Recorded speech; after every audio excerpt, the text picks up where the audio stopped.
Nhoi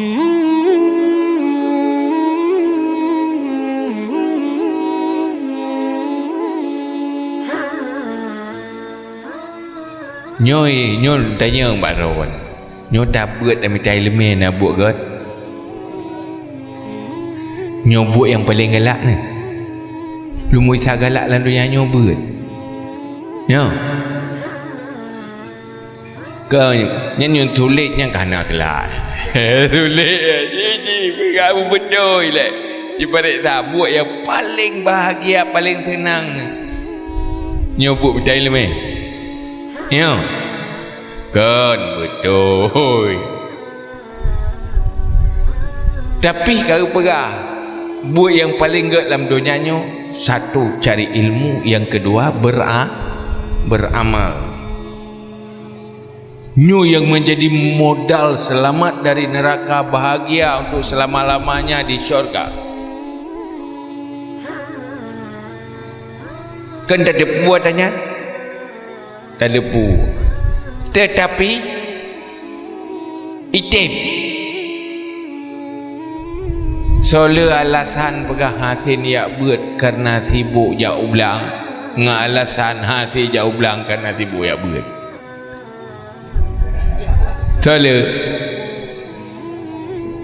balik pegah hanan ya buat hek ya ulang no. Hanan tanya, hai pakai hanan jauh belang benar? Hei saya buat begitu. Ya, yang jari.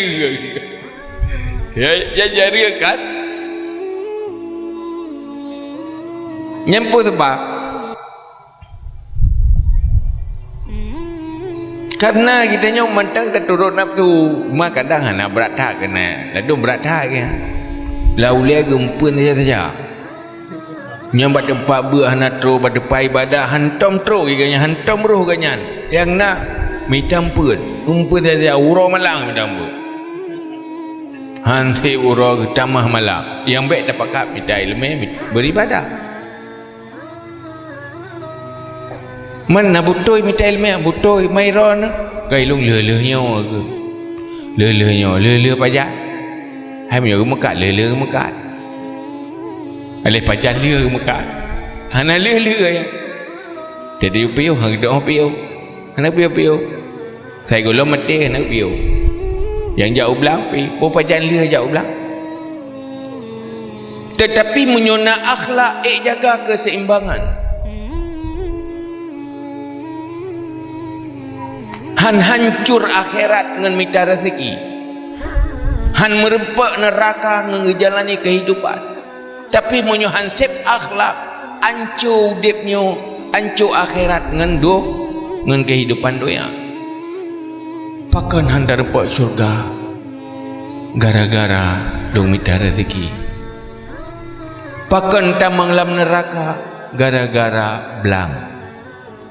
Pakan lung tamang lam neraka gara-gara kedai. Macam gara-gara pakan don hanatro syurga gara-gara lung uruh rumah tangga.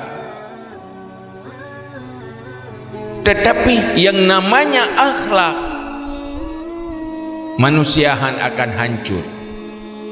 Walaupun gudip dalam dunia, tetapi mampu keselamatkan akhirat. Tapi gede pun roh dalam dosa akan cepat-cepat taubat.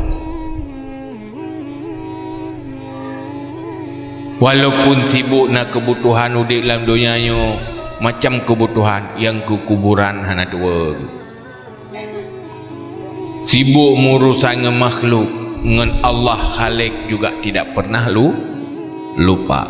Yang bandung terjadi bak manusia yang gak berhasil membangun kepribadian yang namanya akhlak.